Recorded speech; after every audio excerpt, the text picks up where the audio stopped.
has it, some Kickstarters will be released in the year 2017, and we are back with our long-awaited Kickstarter Pickstarter, and you are going to lead the way with the first one, appropriately exploring the depths of space in I don't know how you want to say this. I'm very excited. I can't wait to hear you say it. Hexpanse. Yes, I'm pretty sure that's how you say it. While this is a space game, it actually isn't an exploration in the sense that you said. This actually all takes place on Mars. Okay. And you're actually part of 4 warring factions. Or one of 4. One of 4. And pretty much the peace broke. Mostly, I think the Terran Empire, was the one who broke it. And pretty much everyone's trying to take advantage. And you each have a secret. The Mars is made of hexes, and there's some resource on there that is also a hex pun that I can't remember off the top of my head. Okay. But the end goal of the game is really to put your forces in a specific pattern. You all have like a little grid, a secret like make a Z shape or a plus, and if you do so, you win the game. Huh. Okay. So it's sort of a resource gathering, but also like not just get resources to build bigger things, and of course there's mercenaries and stuff too. I should mention the Kickstarter exclusive, I believe, is a guerrilla mercenary. So for anyone who's still in their Harambe joke kick, you can get that. Is that a full faction or just one? No, I think it's a mercenary like one. Okay. But I like the idea that it's not just get the resources, because you could be like, that place might give me better resources, but if I put there, that's setting me up to the end game. Huh. Yeah. No, that's interesting. I mean, secret goals kind of stuff is always good. Always adds a little mystery, so you don't necessarily know how close everybody is to getting where they want to be. Yes, and that's of course something that I believe I've said, but you agree with, is when it's too easy to notice someone is guaranteed, so to speak, the win. It's easy to become not interested anymore in the rest of the game. I mean, I always applaud a good pun title. Yeah. So for me, that's a win already. And it was really cool because each faction does seem to play very differently from what I could see. So it's not just I'm the red guy, you're the blue guy. Right. And of course, there's mercenaries. So depending on who you hire, that may change your strategy as well. And depending on what your goal is versus your faction, so there's a lot of variability. That one goes for $45. So a good solid full game there, Hexpanse. My first Kickstarter pick is How Long, and how long is it? How long will it take? Whatever. Okay, so this is a game themed around ancient Asian mysticism, dragons, yin yang, that kind of thing, Zen kind of a game, all those buzzwords, and it's a 2-player game, and there's a map where each person has a dragon, and the dragons are represented by 4 tiles, a head and 3 segments of their body. And then there's a little circular part of the board that has tokens on it and different symbols around the circle. And on your turn, depending on where you choose to move those tokens, determines what your move will be, how your dragon will move. But it also determines what your opponent will be able to do, because on their turn, they're going to be dealing with how you moved the tokens and determines how they can now move it. So it's one of those games where you have to think about your actions affecting your opponent's abilities, actions, etc. And as by doing that, you're moving your dragons on the board. They move it kind of like a snake game around, and eventually you're going to meet each other. You can attack, you can get rid of the person's segments. If you lose your segments, you lose the game. And there's starts with a basic mode, but they add more complicated stuff like portals, so you can actually like teleport around the board with your dragon. And it's a really nice like fold-out playmat that you play on. So it's got really nice looking production value and design. Cool theme, kind of reminded me of Sorrow in its theme, and a little bit in how you're playing, because your dragon's around a board. Well, from the description, what actually made me think it was Onitama. Yes, thank you. Yeah. I was like blanking right as soon as I was about to say it. And it does feel a lot like that. In terms of the mechanic, because I know in that when we played it, it was the idea of like, and I put that in the center, and then you may get that, and that may actually help you more. So I have to think a lot more in that sense. Yeah, and both games are these sort of simple, abstract kind of games, but with a nice layer of theme on top of it. So that's How Long. Check that one out. It only goes for $18. Next up, we've got Myth, but not just any myth. the dark frontier of Yes.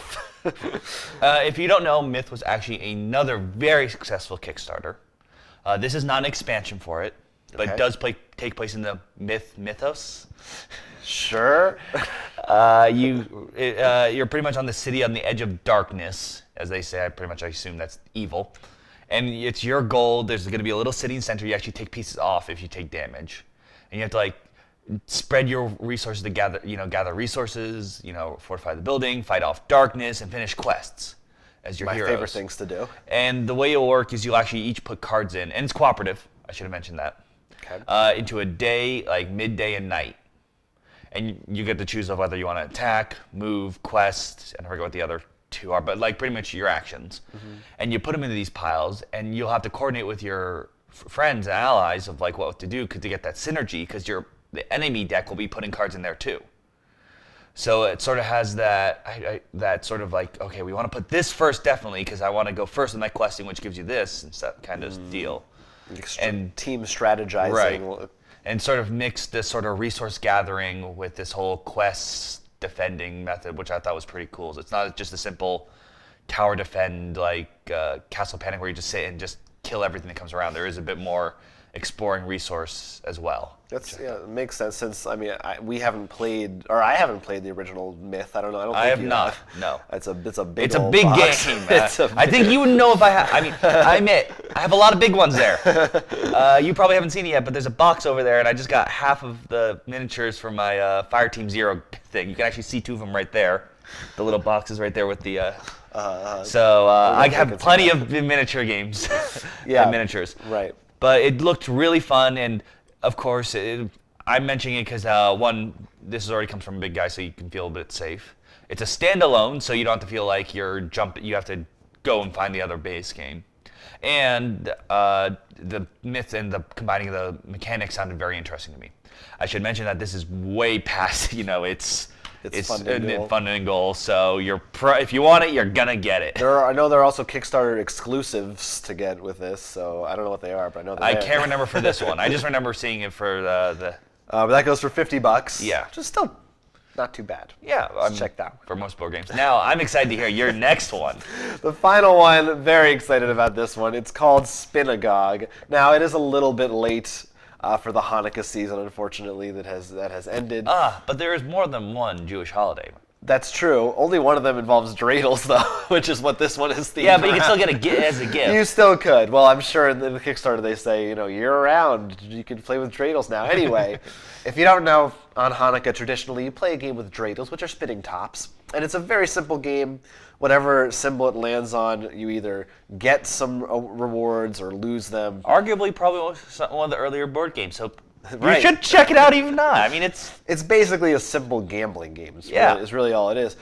This attempts to add a little more spice to that, although it does include rules for that traditional game. It's a big Jewish star-shaped arena, which they call the Spinagogue.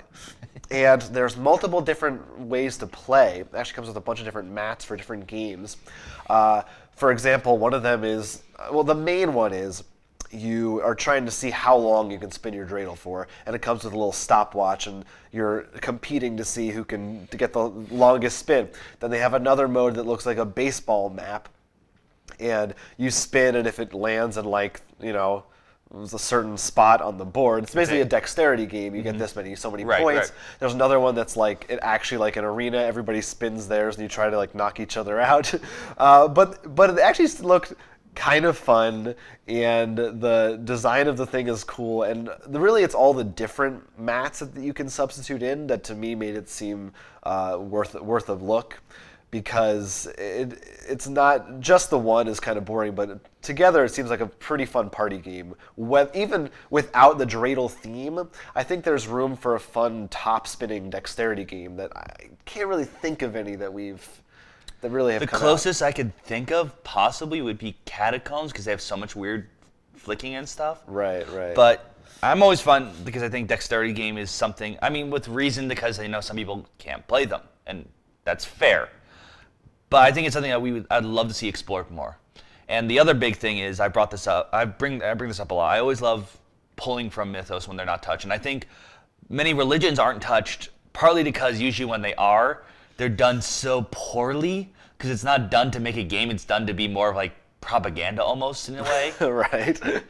Like one of my favorite games is Bow for Souls. It's just heavily Christian mythos, but it's not like in your face. Why aren't you studying the Bible, going to church? Right. And I would love to see if someone take that next step in the Judaism, if I'm saying that. The right. Jewish tradition? Yeah, thank you. The Jewish and, faith. And I mean, they already have a dexterity game, and like you said, build off that. Like, what if there was one that was like a dice builder, but with dreidels or something?